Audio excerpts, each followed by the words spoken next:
인생에는 중요한 시작들이 있습니다. 첫 출근, 첫 등교, 결혼식과 같은 그런 순간들은 우리의 삶에 새로운 장을 열어주는 아주 중요한 출발점이 됩니다. 때로는 한 개인을 넘어서 온 세계의 마음을 움직이는 위대한 시작도 있습니다. 1988년 9월 17일에 잠실 주 경기장에서 열린 서울 올림픽 개회식이 바로 그런 순간이었습니다. 전 세계의 시선이 쏠린 가운데 모든 화려한 공연이 끝나고 경기장에 깊은 정적이 찾아왔습니다. 바로 그때 작은 점처럼 보이던 한 소년이 특별한 음악이나 안무도 없이 오직 굴렁쇠 하나를 굴리며 광활한 운동장을 묵묵히 가로지르기 시작했습니다. 그리고는 한가운데서 해맑게 손을 흔들고 다시 굴렁쇠를 굴리며 지나갔습니다. 1분 동안 펼쳐진 이 소년의 퍼포먼스는 화려한 개막식에서 화제가 됐습니다. 당시 올림픽은 냉전 시대를 끝내고 동서양이 함께 참여한 평화의 올림픽이었습니다. 총괄 기획자였던 고 이어령 교수는 굴렁쇠 퍼포먼스를 통해서 전쟁과 가난의 이미지를 벗고 평화라는 이 대한민국의 새로운 시작을 전 세계에 알리고자 했습니다. 그 고요하고 단순한 1분의 퍼포먼스는 그 어떠한 화려한 무대보다 더 큰 감동을 주며 88 올림픽의 상징이 되었습니다. 가장 순수한 모습이 가장 강력한 메시지가 되어서 시작을 알린 것입니다. 오늘 우리가 함께 나눌 말씀이 바로 이와 같습니다. 인류 구원이라는 가장 위대한 역사의 공식적인 시작, 바로 예수님의 공생애가 시작되는 시점입니다. 그 시작은 세상의 왕들처럼 화려하거나 또 거창하지 않았습니다. 마치 굴렁쇠 소년처럼 조용하고 겸손한 모습으로 시작되었습니다. 바로 예수님께서 세례 요한에게 세례를 받으시는 장면입니다.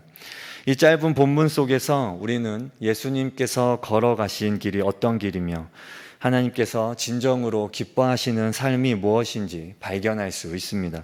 오늘 말씀을 통해 우리 각자의 삶의 길을 돌아보고 하나님께서 기뻐하시는 길을 걷기로 다짐하는 귀한 시간이 되시기를 소망합니다.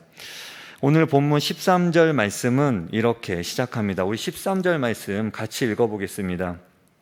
13절입니다. 시작. 이때 예수께서 갈릴리로부터 요단강에 이르러 요한에게 세례를 받으려 하시니. 아멘. 예수님께서 세례를 받으시기 위해 갈릴리에서 요단강으로 오시는 장면입니다. 갈릴리에서 요단강까지의 거리는 약 100km에 해당합니다. 지금처럼 자동차나 기차가 없던 시절에 이 거리는 결코 짧은 거리가 아니지요. 며칠이 걸리는 고된 길이었습니다. 사실 예수님 정도 되시면 세례를 받지 않으셔도 됩니다. 하나님이신 예수님이 인간에게 세례를 받는다는 것이 상식적으로 말이 되지 않습니다. 보통 높은 사람은 낮은 사람에게 허리를 숙이지 않습니다. 이것이 세상의 모습이지요. 하지만 예수님은 세례를 받으십니다. 예수님은 왜 세례를 받으신 것입니까? 이것이 하나님의 뜻이었기 때문입니다. 15절 말씀에 보면 우리가 이와 같이 하여 모든 의를 이루는 것이 합당하니라 말씀하십니다. 예수님이 세례를 받는 것이 모든 의를 이루는 것이었습니다. 여기서 모든 의라는 것은 바로 하나님의 뜻입니다. 예수님은 자신의 지위나 권위를 내세우지 않고 오직 하나님의 뜻을 이루기 위해서 기꺼이 머리를 숙이셨습니다. 예수님의 삶은 처음부터 끝까지 아버지 하나님의 뜻을 이루는 삶이었습니다. 그렇다면 하나님의 뜻은 왜 예수님이 세례를 받으시는 것일까요? 여기서 우리는 예수님이 받으신 세례가 어떠한 의미인지 살펴보아야 합니다.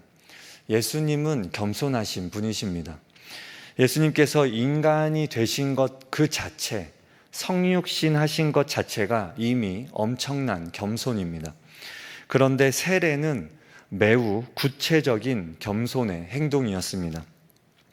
먼저 세례 요한이 베풀던 세례가 무엇인지 알아야 합니다. 그의 세례는 죄 사함을 받게 하는 회개의 세례였습니다. 즉, 저는 죄인입니다. 저의 죄를 회개하고 하나님께 돌아가겠습니다 라는 의미입니다. 말 그대로 죄인들을 위한 세례였습니다.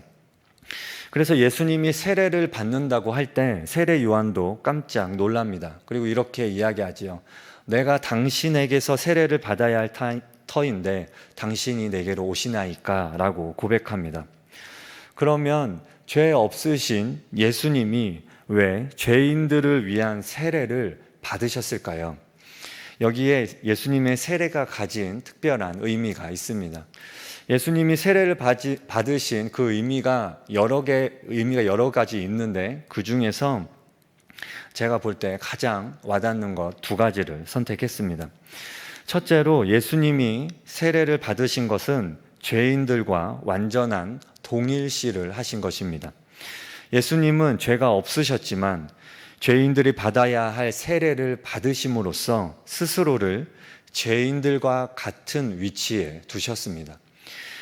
예수님이 죄인들의 위치로 내려오신 것입니다.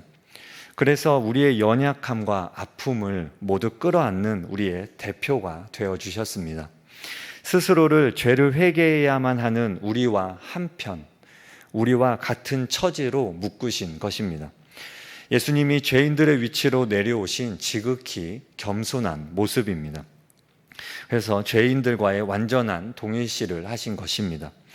둘째로 예수님이 세례를 받으신 것은 앞으로 하실 일에 대한 예고편이었습니다. 예수님이 이 땅에 오신 가장 중요한 목적은 우리의 죄를 짊어지고 십자가에서 죽으시는 것입니다. 세례를 받기 위해 물속으로 들어가는 모습은 예수님이 앞으로 우리의 죄를 짊어지고 죽음으로 들어가는 것을 상징합니다.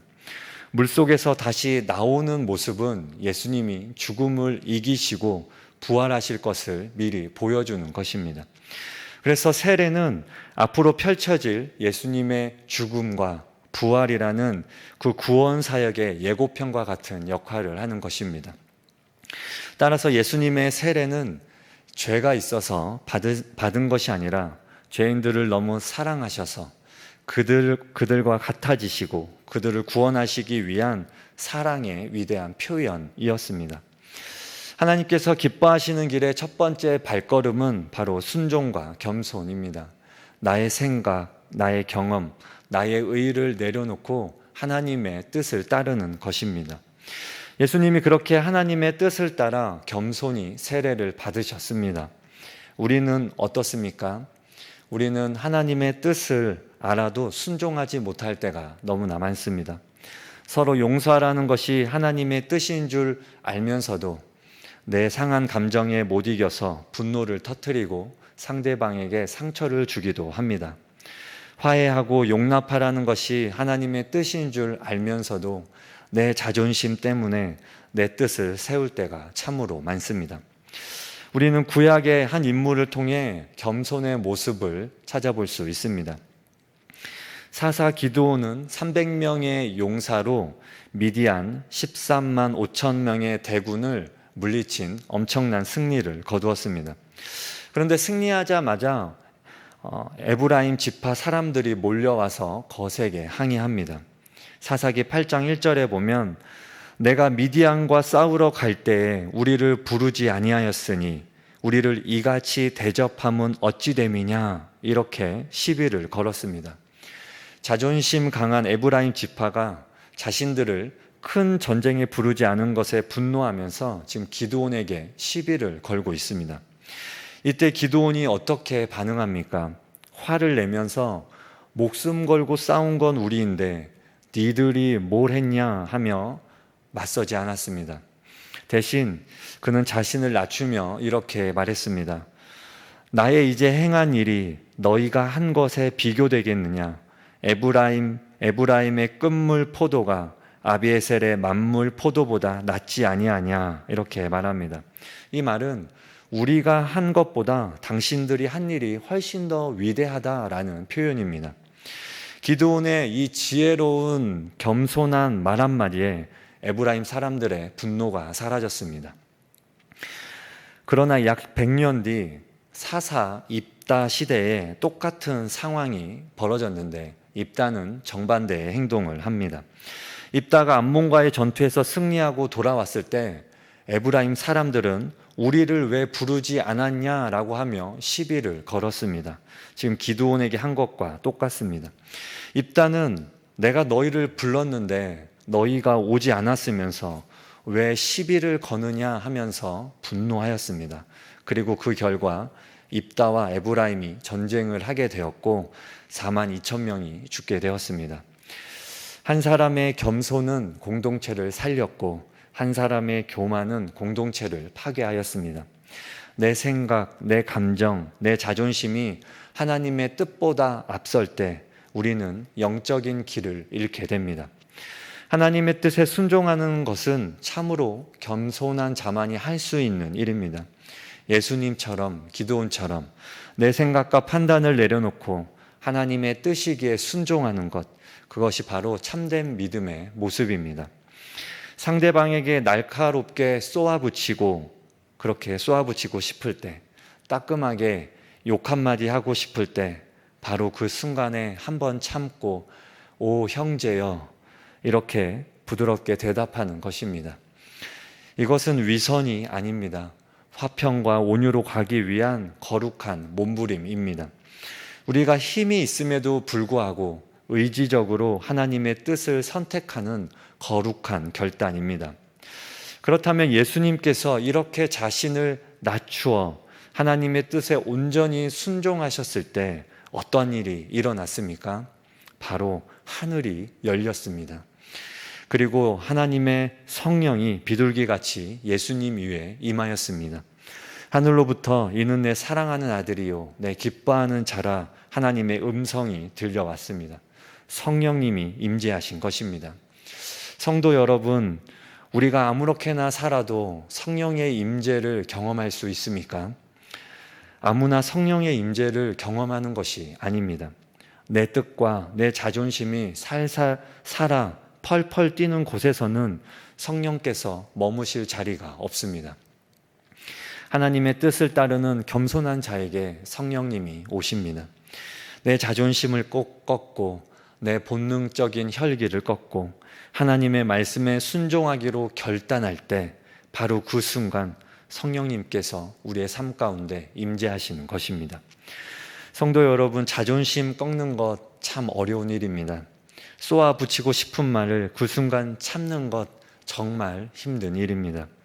하지만 바로 그 순간 우리가 내 힘을 빼고 하나님의 뜻을 선택하는 바로 그 순간에 성령님이 임재하십니다. 그 순간에 하늘의 위로가 우리의 삶에 임하는 것입니다. 우리 모두가 하늘의 위로를 경험하는 저와 여러분 되시기 바랍니다. 예수님께서 순종하심으로 세례를 받으시고 물에서 올라오실 때 놀라운 일이 일어납니다. 우리 16절, 17절 말씀, 3장 16절, 17절 말씀을 같이 읽어보겠습니다. 시작. 예수께서 세례를 받으시고 곧 물에서 올라오실새 하늘이 열리고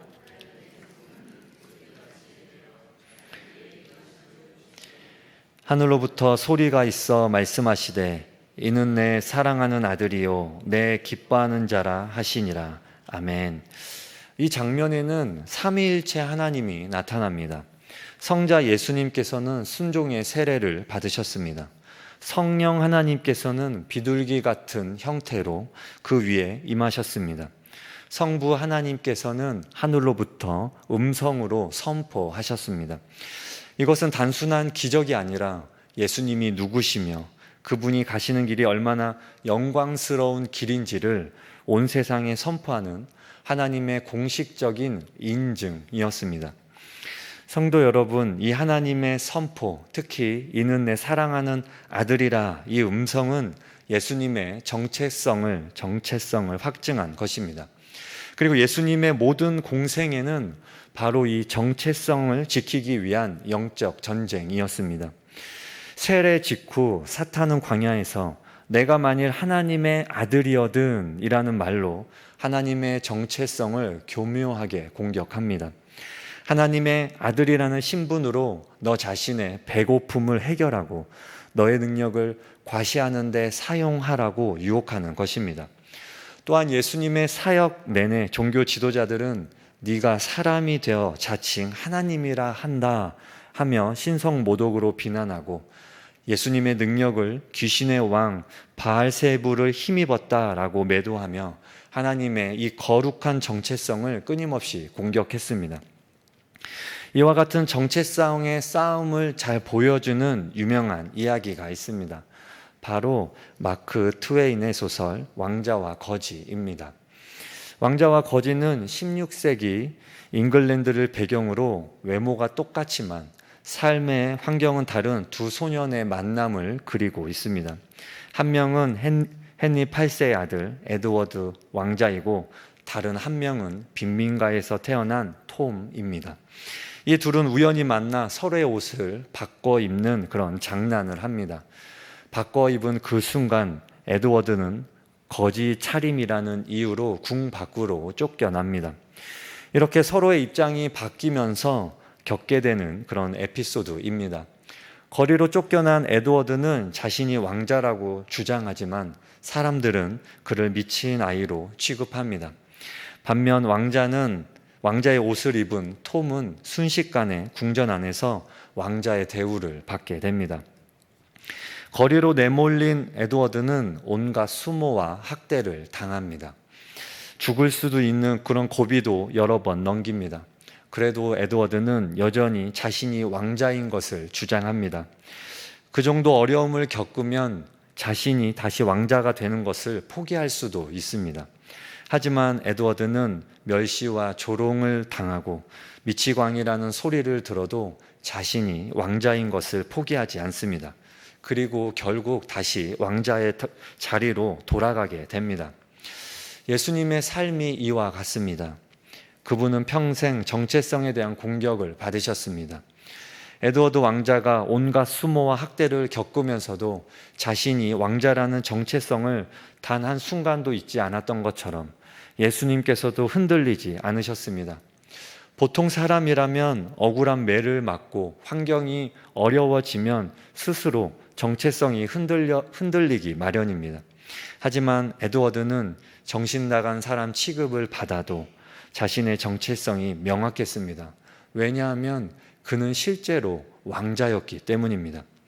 마찬가지로 예수님께서는 귀신의 왕, 죄인의 친구라는 세상에 거짓된 옷이 입혀졌지만 스스로가 하나님의 사랑받는 아들이라는 이 핵심 정체성을 굳게 붙드셨습니다. 왜냐하면 예수님은 실제로 이 땅에 오신 구원자이고 하나님의 아들이셨기 때문입니다. 성도 여러분, 이 축복은 단지 예수님께만 해당되는 이야기가 아닙니다. 우리 또한 마찬가지입니다. 우리가 예수 그리스도를 믿고 그분의 이름으로 세례를 받아 하나님의 자녀가 될 때 하나님께서는 우리에게도 동일하게 말씀하십니다. 세상으로부터 멸시와 비난을 받으며 우리의 정체성이 흔들리기도 합니다. 나 자신이 무능하고 별 볼 일 없게 여겨지기도 합니다. 그러나 세상의 기준으로 볼 때 우리가 부족하고 연약할지라도 하나님은 우리를 향해 너는 내 사랑하는 자녀다, 내가 너를 기뻐한다 선포하십니다. 우린 여전히 하나님의 자녀인 것입니다. 우리의 진짜 정체성은 세상의 평가나 나의 상황이 아니라 이 변치 않으시는 하나님의 음성에서 비롯되는 것임을 믿으시기 바랍니다. 우리가 그 음성을 붙들고 겸손과 순종의 삶을 살기로 결단할 때 하늘의 문은 우리를 향해 열리고 성령께서 모든 것을 감당할 능력을 부어주실 것입니다. 말씀을 맺겠습니다. 예수님의 세례는 그분의 위대한 사역의 시작점이었습니다. 그 시작은 화려한 직위식이 아니라 자신을 낮추고 죄인들과 함께 서는 겸손의 자리였습니다. 그리고 그 겸손과 순종의 길 위에 하늘의 문이 열렸고 이는 내 사랑하는 아들이요 내 기뻐하는 자라는 아버지의 영광스러운 음성이 울려 퍼졌습니다. 우리 모두가 예수님께서 보여주신 그 길을 따라 걷게 되기를 원합니다. 나의 뜻을 내려놓고 하나님의 의를 이루는 선택을 하는 저와 여러분 되시기를 소망합니다. 나의 자존심과 교만을 내려놓고 겸손히 주의 뜻을 이루며 살기를 소망합니다. 그때 우리를 향한 하늘의 문이 열릴 것입니다.